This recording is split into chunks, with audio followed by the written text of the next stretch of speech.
Hello everyone, I am going to talk about heart failure today. Heart failure occurs when cardiac output is insufficient to meet the demands of tissue perfusion or is able to do so only by elevating filling pressure. So what happens in heart failure is the pumping mechanism is not efficient so that the demands of the body are met. This heart failure can be divided into two subtypes, that is systolic dysfunction and diastolic dysfunction. In systolic dysfunction, the pumping is deficient and leads to decrease in the ejection fraction, that is the amount that is um, pumped outside as compared to the amount that is present in the ventricles. While in diastolic dysfunction, there is impaired ventricular filling but the ejection fraction is normal. So in case of diastolic function, there is no proper filling of ventricles, but whatever blood is present in the ventricles is properly ejected.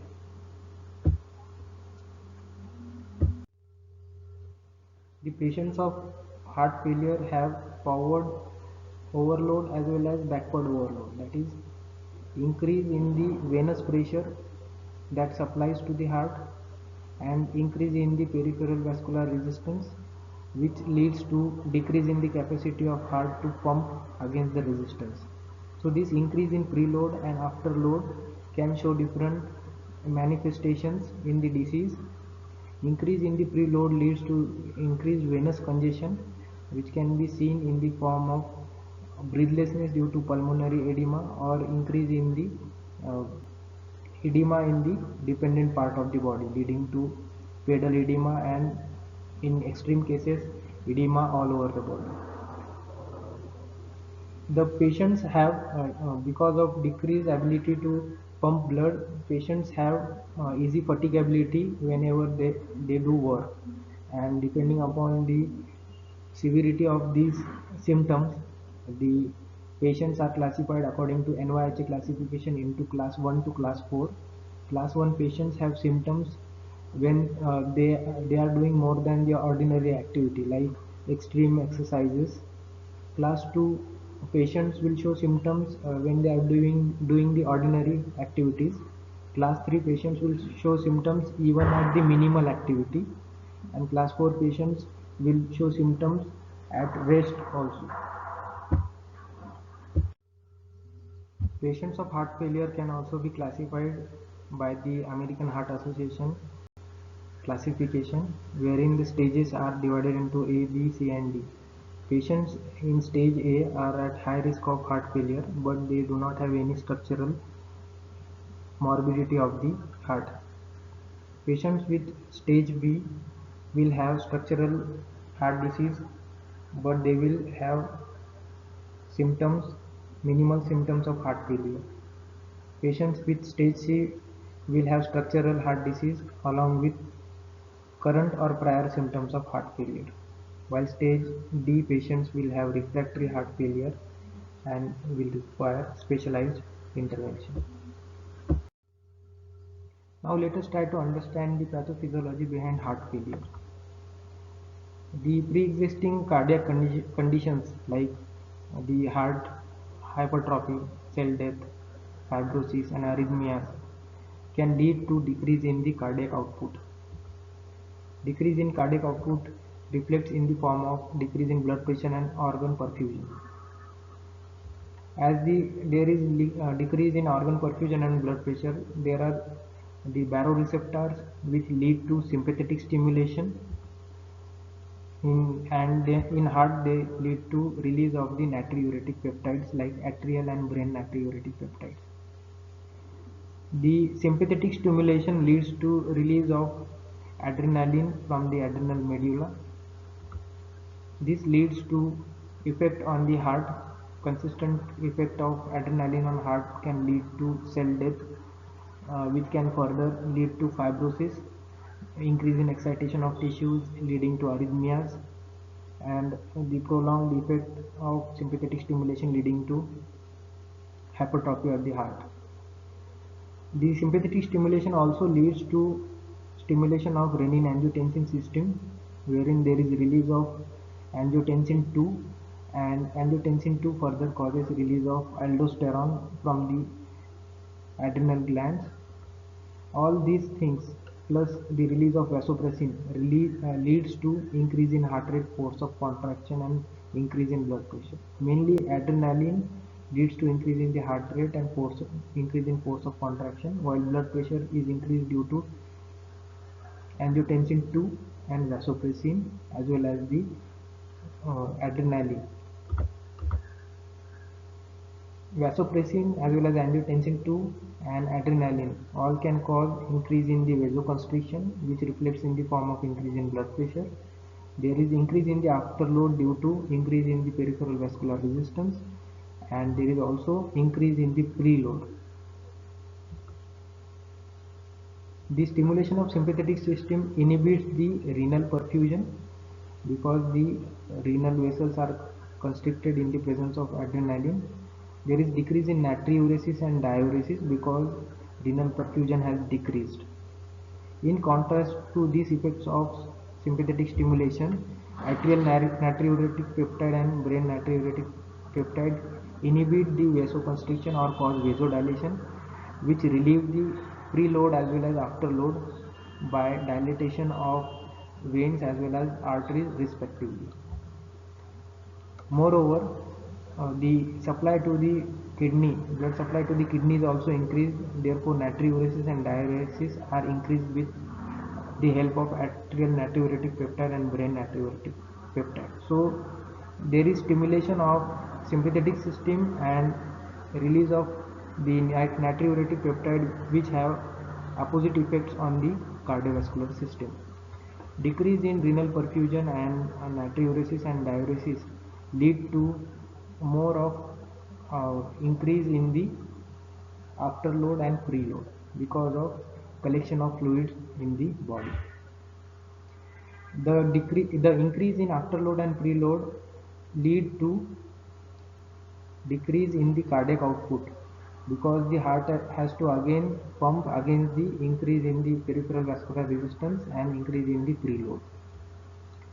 The increase in force of contraction, heart rate and blood pressure, initially it causes increase in the cardiac output, but later on the heart will fail, leading to decrease in the cardiac output. Now we have various drugs that act on these pathways and can reverse or at least mitigate the symptoms of heart failure. The AC inhibitors, the angiotensin receptor blockers, beta blockers, the mineralocorticoid receptor antagonist, and ARNIs. These drugs they inhibit the renin-angiotensin system or the sympathetic system and prevent the uh, effects of sympathetic stimulation and renin-angiotensin system. These drugs also block the constrictory effects of adrenaline, angiotensin 2, leading to decrease in the peripheral vascular resistance. The ARNIs are the drugs that inhibit the metabolism of atrial and brain natriuretic peptide, leading to the increased vasodilatory effects of these peptides.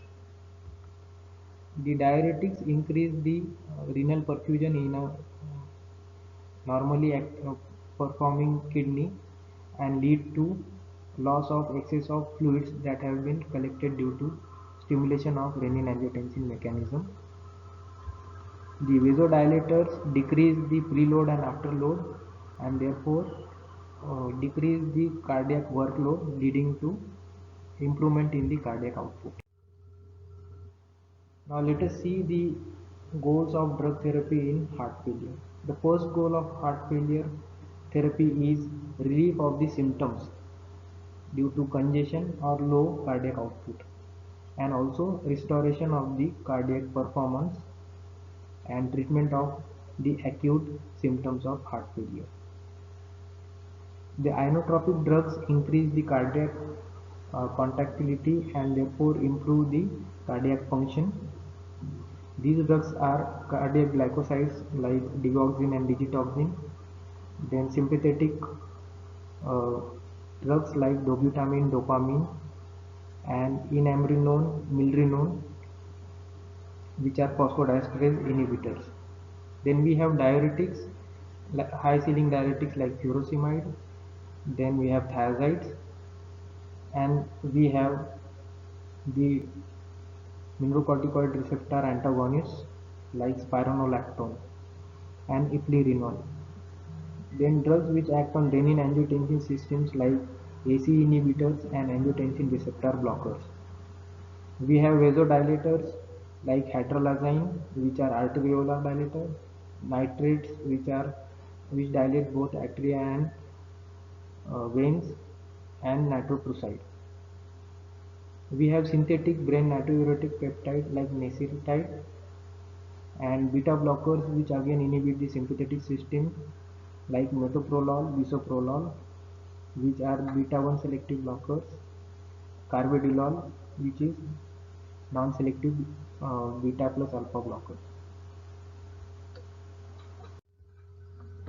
Then the another goal of heart failure therapy is to arrest or reverse the disease progression and prolong the survival of patients after the patient has been stabilized. The drugs that can reverse the progression of disease are ACE inhibitors and ARBs, beta blockers, then aldosterone antagonists like spironolactone and eplerenone, and neprilysin inhibitor, that is sacubitril.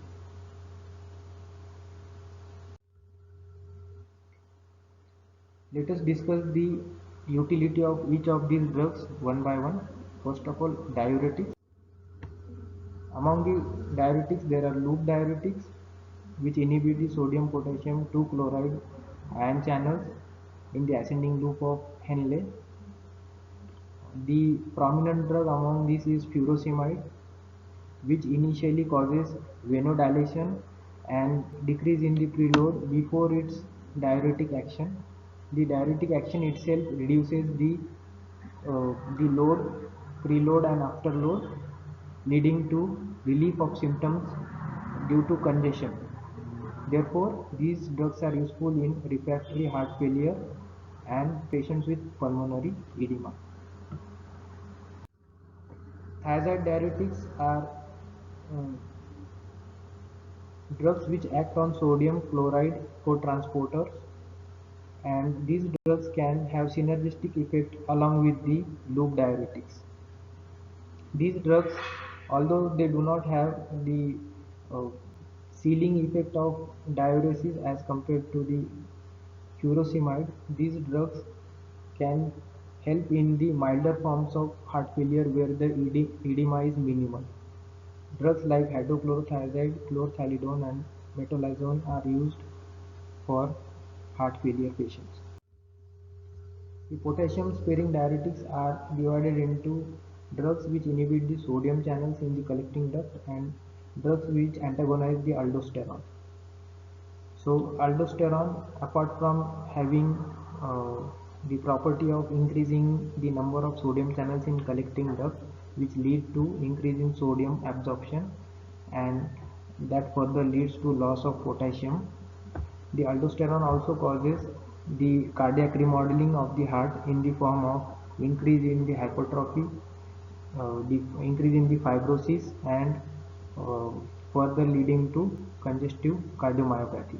So all these actions are antagonized only by aldosterone antagonists and not by the drugs that inhibit the sodium channels. Therefore, spironolactone and eplerenone are useful drugs for patients of heart failure.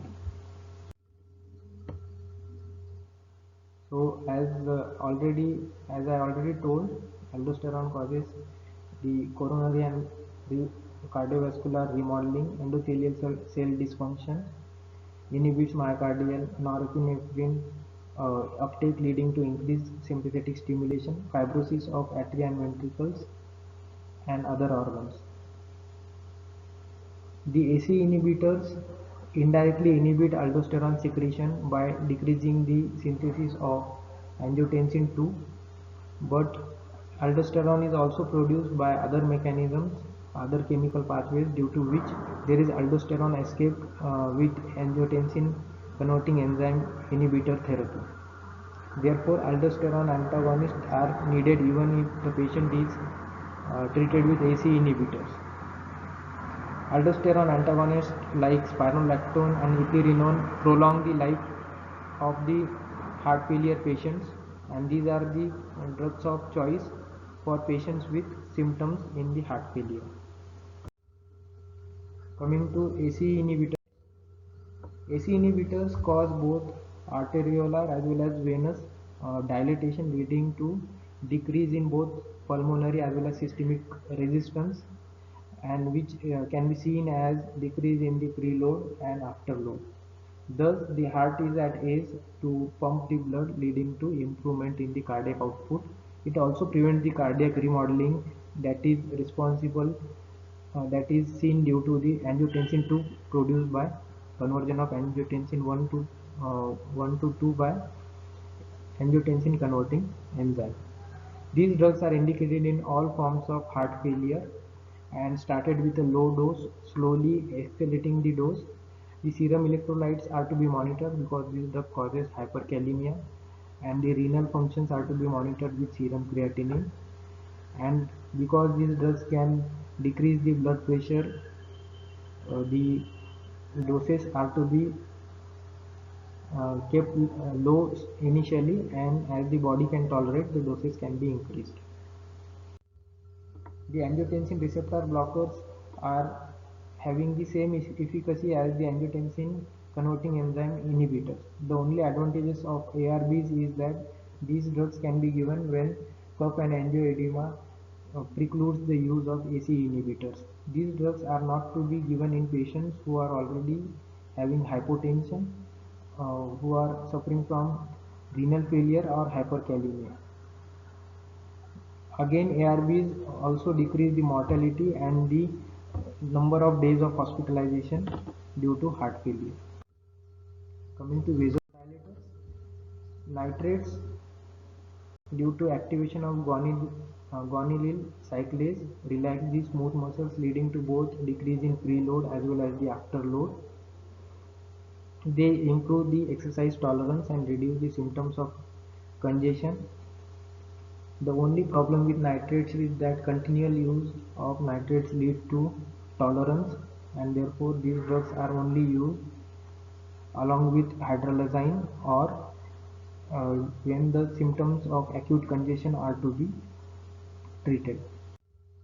Hydralazine is an arteriolar dilator which reduces the afterload by reducing the systemic and pulmonary peripheral resistance. They are usually combined with diuretics and beta blockers to increase their efficacy.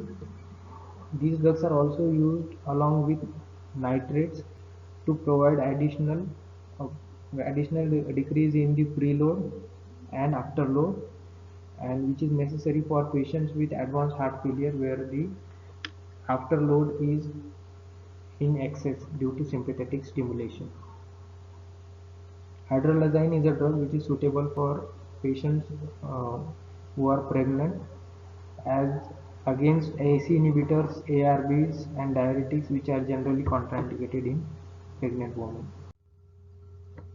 Calcium channel blockers possess the vasodilatory effect, but they can also have inhibitory effect on the heart as well as reflex tachycardia. So these effects lead to negative inotropic effect and increase in sympathetic stimulation, which can worsen the symptoms of congestive heart failure as seen with the nifedipine. However, when the patient is also concurrently suffering from hypertension, drugs like amlodipine, which are longer acting, can be used to control blood pressure and reduce the afterload by arteriolar dilatation. These drugs are also indicated when other vasodilators like hydralazine or nitrates are contraindicated. Therefore, these drugs are used predominantly in patients of diastolic dysfunction and acute management of heart failure with patients of supraventricular tachycardia, Here the drugs that are useful should have the cardiac inhibitory effects like verapamil and diltiazem. Coming to beta blockers inhibit the sympathetic activity in the form of decrease in the heart rate, force of contraction, automaticity, and conductivity. They also decrease the renin release from the kidney, leading to inhibition of the actions of angiotensin II.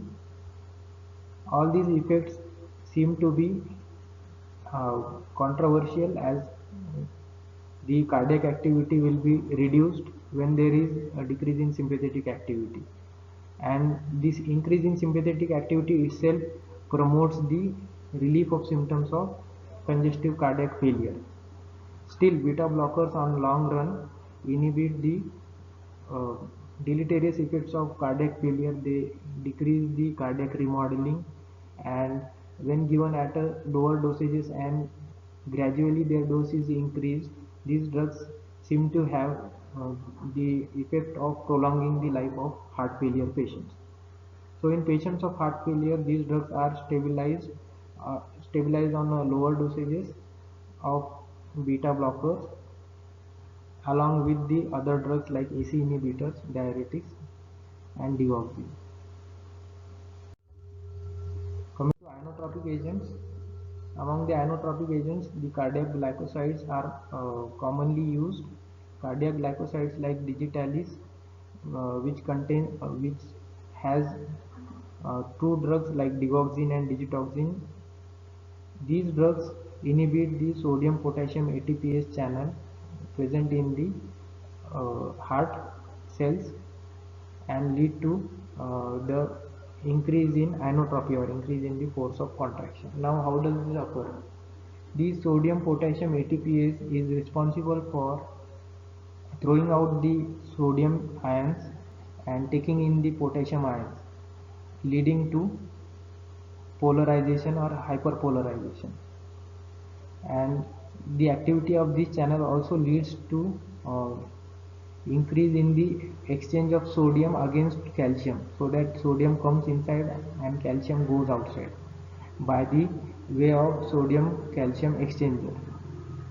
When digitalis is used, the sodium potassium ATPase is inhibited so that there is excess of sodium inside the cell. This excess will inhibit the sodium calcium exchanger so that the calcium remains inside and cannot be exchanged along with sodium that is deficient outside. All this leads to excess of calcium inside the cell. The increase in the calcium levels lead to more release of calcium from the sarcoplasmic reticulum, leading to increase in the contractility of the cardiac myocytes. The other thing that happens is this excess of calcium inside the cell lead to increase in the sarcoplasmic calcium levels inside the cell, so that the basal contractility of the heart is altogether increased. Therefore, digitalis leads to increase in the force of contraction of the heart. Other than this, it also has many other effects on the conducting system of the heart. So it causes short action potential, or we call it as short refractory period, because of the inhibition of sodium potassium ATPase, leading to increase in the automaticity of the cells. Digitalis can also have direct effect on the cardiac cells, and indirectly it can lead to increase in the parasympathetic tone. By increasing the vagal tone, it decreases the heart rate and prolongs the atrioventricular conduction. The therapeutic concentration of digitalis is 0.5 to 0.8 nanogram per ml. Being a drug of narrow therapeutic index, the activity of digitalis has to be monitored so that digitalis toxicity doesn't occur. Due to differential effects of digitalis on the different parts of the heart, as well as indirect effects due to vagomimetic effect, the digitalis can cause all kinds of arrhythmias, among which the bradycardia is most common, atrial fibrillation, Atrioventricular block and ventricular tachycardia can also be seen with digitalis. Due to its effect on the chemoreceptor trigger zone, the GI symptoms like anorexia, nausea and vomiting can be seen with digitalis.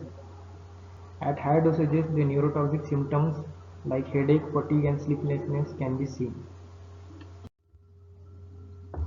Many drug interactions occur along with digitalis, which are very important because digitalis has a very narrow therapeutic window. The pharmacokinetic drug interactions are bran and cholestyramine. They decrease the absorption of digitalis so that the efficacy of digitalis will not be seen. Quinine and quinidine decrease the renal clearance of digitalis so that excess of digitalis can lead to toxicity. Erythromycin, omeprazole and tetracycline increase the absorption of digitalis so that the dose of digitalis might need to be reduced when these drugs are given along. The pharmacodynamic interactions are also seen along with digitalis. Drugs like beta blockers, verapamil, diltiazem, which decrease the heart rate. Similarly, disopyramide, flecainide, and bepiridine also have inhibitory effect on the heart. Addition of these drugs along with digitalis further will decrease the acid nodal activity as well as AV conduction, leading to heart blocks. So these drugs are not to be combined together. Diuretics which lead to loss of potassium like the high ceiling diuretics and thiazides, they cause decrease in the potassium levels. Potassium is one of the ions which inhibits the combination of digitalis along with the channels that it inhibits. Therefore, decrease in potassium levels will further increase the toxicity of digitalis and therefore increase in the automaticity of the heart, leading to arrhythmias. As digitalis decreases the effective refractory period so that the cells are more excitable, sympathomimetic drugs again increase the automaticity, leading to chances of arrhythmias in the patients. Digitalis toxicity needs treatment because the arrhythmias that it causes can lead to grave consequences. First of all, digitalis toxicity is to be terminated with withdrawal of the drug, and if the patient is suffering from bradyarrhythmias, atropine can be given. If the tachyarrhythmias are present, drugs like beta blockers or lignocaine can be given. Potassium supplementation decreases the toxicity of digitalis. Other than that, the equivalent dose of purified fab fragment, which is the anti-digoxin antisera, has to be given to the patient so that the digitalis is neutralized in the body. So digitalis is a second line drug for treatment after diuretics and ACE inhibitors and beta blockers. It is the first line of drug for treatment of congestive cardiac failure with atrial fibrillation. Digitalis is known to increase the life prolongation with the patients of heart failure, and the main effect, that is bradycardia, has been ascribed to this effect of life prolongation. The other inotropic agents which are generally used to give relief from the congestive symptoms in acute decompensated patients of heart failure. These drugs are dopamine and dobutamine, which increase the inotropic activity of the heart so that the circulation in advanced heart failure is maintained. Dobutamine stimulates both beta 1 and beta 2 receptor and leads to increase in stroke volume with little increase in the heart rate. So this is beneficial in the patients who already have a high basal heart rate. Phosphodiesterase inhibitors like enamrenone and milrinone, they inhibit the metabolism of cyclic AMP by inhibition of phosphodiesterase enzyme, and this cyclic AMP causes increase in calcium levels in the myocytes, leading to increase in the cardiac output. The recombinant human brain natriuretic peptide, that is nesiritide, is one of the drugs that acts on the brain natriuretic peptide receptors and causes vasodilation. This leads to increase in cardiac output by decrease in preload as well as afterload. It also increases the renal vasculature that leads to increase in natriuresis and diuresis, and suppression. It also causes suppression of renin-angiotensin system. So all these activities are beneficial and can be seen with nesiritide, which is a synthetic recombinant human brain natriuretic peptide. This drug is indicated in patients who are having symptoms of congestion, that is dyspnea due to congestive heart failure. This drug has an advantage that it has no risk of either atrial or ventricular arrhythmias as seen with digoxin or other sympathetic agents which are used as inotropic agents. The neprilysin inhibitors. Neprilysin is an enzyme that causes degradation of the natriuretic peptides, that is atrial, brain and cardiac natriuretic peptides. So these drug, that is sacubitril, inhibits the degradation of these natriuretic peptides and leads to the beneficial effect as we have seen along with nesiritide. The sacubitril is generally combined with valsartan, which is angiotensin receptor blocker, and this combination has shown superior results as compared to enalapril. Along with these drugs, anticoagulants and antiplatelets are used in patients of heart failure to prevent the thromboembolic episodes in high-risk patients. Antiarrhythmic drugs are to be given in patients when there are coexisting illnesses like arrhythmias. So we have seen the different drugs which are divided depending upon whether they relieve the symptoms of heart failure or reverse the disease. So drugs that relieve the symptoms of heart failure are inotropic drugs which increase the force of contraction of heart and relieve from the symptoms. Diuretics that decrease the congestive symptoms by loss of sodium and water. The renin-angiotensin system inhibitors decrease the preload as well as afterload. Vasodilators which act either on preload or afterload or both of them.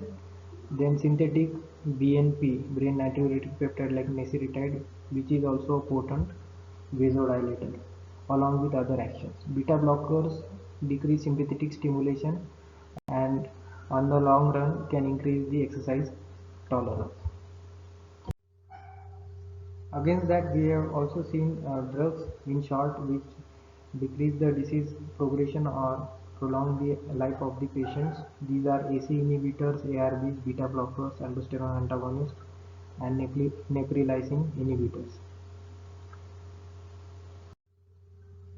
Let us have a look at the treatment guidelines according to the classification of the patients by the American Heart Association. The patients under stage A who do not have any cardiac changes and who do not have any symptoms are to be treated with AC inhibitors. When AC inhibitors are contraindicated, the angiotensin receptor blockers may be used. Patients under stage B who have the structural changes of the heart and may or may not have the symptoms of heart failure are to be treated with AC inhibitors or ARBs along with beta blockers. Patients under stage C who have the structural changes as well as symptoms of heart failure are to be treated with the combination of diuretics, AC inhibitors and beta blockers which act synergistically and give relief from the symptoms of heart failure, as well as the AC inhibitors and beta blockers reverse or progress the halt of cardiac remodeling. In selected patients where the congestive symptoms are very grave or there is resistant to the drugs like diuretics, AC inhibitors and beta blockers, aldosterone antagonist may be added.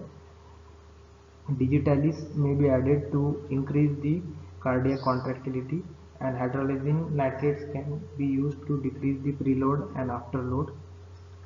The patients under category D who need the special interventions are to be given the therapy of chronic use of inotropes. If that is not possible, permanent mechanical support or heart transplant.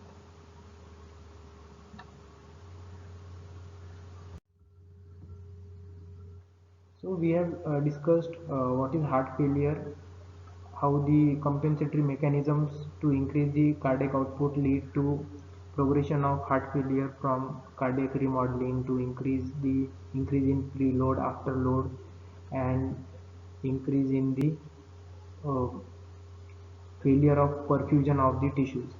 We have seen how the different drugs act on the patients of heart failure, and they can relieve the symptoms or reverse the disease. We have also seen the guidelines that are used for treatment of heart failure. We have seen in some details the action of digitalis, mechanism of action, its effect on the heart, the adverse effect, and the use in the heart failure patients. Thank you.